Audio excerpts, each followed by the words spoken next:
Wonder Chapter 28 Costumes. For me, Halloween is the best holiday in the world. It even beats Christmas. I get to dress up in a costume. I get to wear a mask.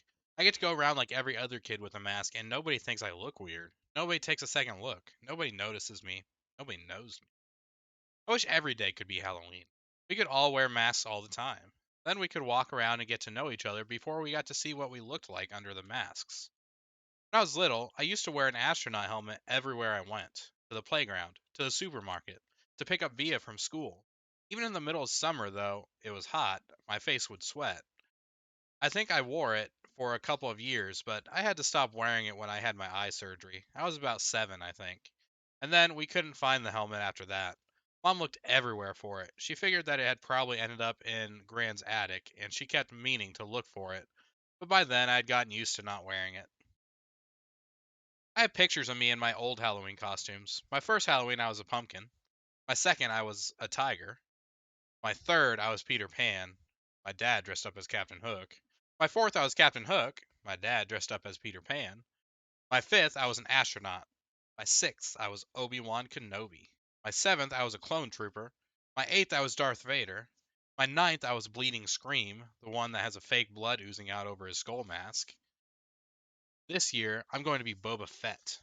Not Boba Fett the kid in Star Wars Episode 2 Attack of the Clones, but Boba Fett the man from Star Wars Episode 5 The Empire Strikes Back.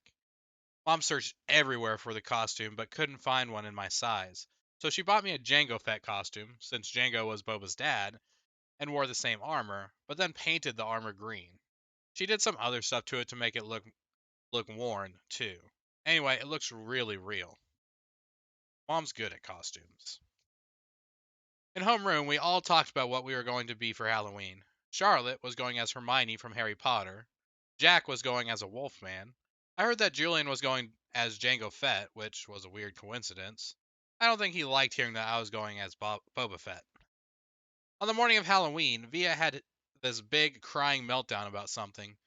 Via's always been so calm and cool, but this year she's had a couple of these kinds of fits.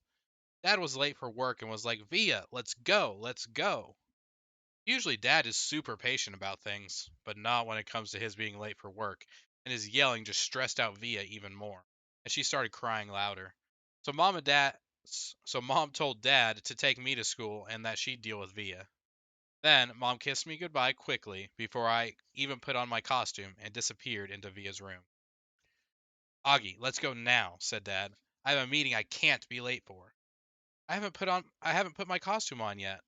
But put it on already. 5 minutes. I'll meet you outside. I rushed to my room, started to put on my Boba Fett costume, but all of a sudden, I didn't feel like wearing it. I'm not sure why. Maybe because it had all these belts that needed to be tightened and I needed someone's help to put it on. Or maybe it was because it still smelled a little like paint. All I knew was that it was a lot of work to put that costume on, and Dad was waiting and would get super impatient if I made him late. But at the last minute, I threw on the Bleeding Scream costume from last year. It was such an easy costume, just a long black robe and a big white mask. I yelled goodbye from the door on my way out, but Mom didn't even hear me. I thought you were going as Jango Fett, said Dad when I got outside. Boba Fett! Whatever, said Dad. This is a better costume anyway. Yeah, it's cool, I answered.